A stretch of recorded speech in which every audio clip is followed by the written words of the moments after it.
Struggling households are the biggest winners in this year's budget. 210,000 will receive a one-off $243 payment over the next 3 weeks. The government's doubling its sports vouchers program and expanding it to kids' music lessons. Parents and caregivers will save $200 on public school fees next year, and another 15,000 healthcare card holders will get access to public transport concessions. Another big winner is housing. As announced earlier this week, the government will spend $576 million over the next 12 years to build 1,900 homes in Adelaide's west and south.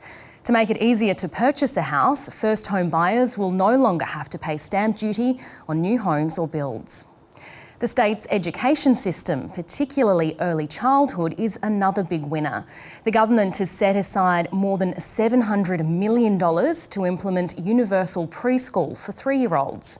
2 new schools will be built, one in Adelaide's north and one in Mount Barker, and skills training courses will also benefit from almost $700 million in extra funding. While there's new money in the budget for an arts investment fund and new spaces, the state's Aboriginal Art Institute, Takari, has missed out on a much-needed funding boost again.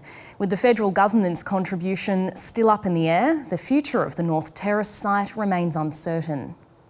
A huge $2.5 billion is being poured into the state's struggling health system, but much of that money will simply go towards covering cost blowouts, and even more will be spent on meeting soaring demand for hospital services.